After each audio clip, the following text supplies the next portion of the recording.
Hello everyone. आज मैं आपसे ज़ूम क्लास के बारे में बात करूंगी। ज़ूम क्लास हमारे जैसे मम्मियों के लिए क्यों ज़रूरी है। जब लॉकडाउन स्टार्ट हुआ तो बहुत मुश्किल था बच्चों को घर में लेके बैठना। समझ नहीं आता था उनका सारा दिन हम कैसे स्पेंड करें।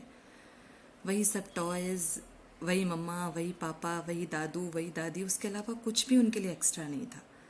जो अपने स्कूल जाते हैं एक रूटीन में और कुछ नया सीख कर आते हैं, घर में थक कर आते हैं, तो फिर एक सेटअप बंधा हुआ था, वो सारा कुछ ब्रेक हो गया।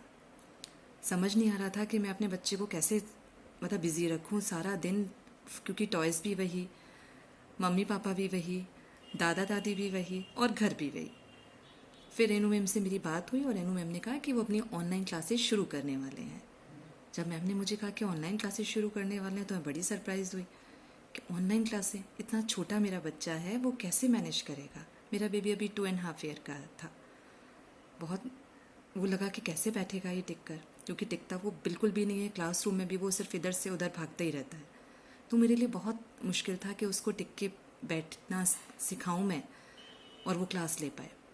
चलिए मैंने स्टार्ट किया। फर्स्ट डे लिया, सेकंड डे लिया, ऑल्टरनेट डेज में लिया। शुरू में दिक्कतें आई क्योंकि वो नहीं बैठा, नहीं सीखा, लेकिन धीरे धीरे उसको भी समझ में आया कि मेरी मैम आते हैं, रेनू मैम आते हैं, मेरी सीमा मैम आते हैं, हम लोग उसको पूरे दिन ब्रीफ करते थे। तो धीरे धीरे उसको भी टच में आने लगा। फिर एक दिन वो भी बिल्कुल हैबिचुअल हो गया। मैं आपको एक छोटा सा इंसिडेंट शेयर करूंगी अपने साथ। इसकी मदर टीचर सीमा वालिया मैम है। तो एक दिन मेरा बेबी बहुत ज़्यादा क्रैंकी हो रखा था। मैंने बहुत कोशिश की कि वो सेटअप हो, लेकिन वो नहीं हो पाया। तो जब मैं कैमरे के सामने उसको लेके गई तो मैम ने कहा, ये मैम आप इसको फ्री छोड़िए, बिल्कुल इसको ये जो करना चाहता है इसे करने दीजिए। मैंने फ्री छोड़ दिया। वो फिर से स्टार्ट कर दिया उसने रोना। मैम ने कहा इसको सिर्फ मेरी आवाज़ सुनाई देनी चाहिए और कुछ भी इस पर फोर्स मत कीजिए कि ज़बरदस्ती आप बैठो या कुछ सीखो। मैम उस दिन अल्फ़ाबेट सिखा रहे थे, ए से लेके डी मैम ने बताया। मैम ने ए बनाना सिखाया, बी बनाना सिखाया। उसने बिल्कुल भी इग्नोर कर दिया मेरे बच्चे ने। मैम ने सी भी सिखा दिया, डी भी सिखा दिया। और उसके बाद मैम एग्जाम्पल देने लगी कि what is A for, what is B for.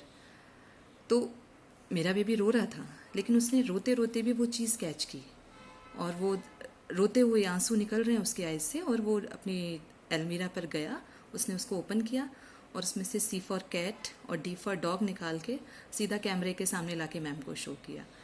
तो मुझे वाकई में लगा कि हाँ, बच्चे रोते हुए भी सीखते हैं, जो चीज़ मुझे नहीं पता थी। लेकिन मैं बता नहीं सकती कि जूम क्लास मेरे लिए कितनी ज़रूरी हो गई। एक फ़िक्स टाइमिंग हो गया, बच्चे को लेके बैठना हो गया। और इनू मैम का जो एक दिन पहले मैसेज आ जाता है कि आपको ये चीज़ रिक्वायरमेंट है हमारा कल के लिए, तो वो एक बहुत इजी वे में सारी चीज़ें हो गई। बच्चे को टिक के बैठना आया। अभी भी बहुत नहीं टिकता वो, लेकिन फिर भी वो टिक के बैठता है, सुनता है, समझता है, because of zoom class. Renu ma'am, thank you so much. समझ नहीं आता कि किन वर्ड्स में आप लोगों के लिए हमें थैंक्स कहना चाहिए, क्योंकि इतने छोटे बच्चों को टैकल करना ना बहुत मुश्किल है। मैम, लोग बहुत बड़े बड़े बच्चों को पढ़ा सकते हैं, फर्स्ट सेकंड स्टैंडर्ड से बच्चों को पढ़ा सकते हैं, लेकिन इतने छोटे बच्चों को मैनेज करना बहुत मुश्किल है। मैम, तो मेरे लिए जूम क्लास इतनी अच्छी है कि मैं बता नहीं सकती, बहुत ज़रूरी भी है। एक फ़िक्स टाइम होना, बच्चे को लेके बैठना, उसको नई नई एक्टिविटी कराना उससे, और वो एक्टिविटी में फिर बार बार उसको दिन में रिपीट करवाती हूँ, तो पूरे दिन उसका बिज़ी 2-3 घंटे उसके निकल जाते हैं इसमें। तो मेरे लिए तो जूम क्लास ऑसम। शब्द नहीं है मेरे पास कहने के लिए Renu ma'am. Heads of you and your team ma'am.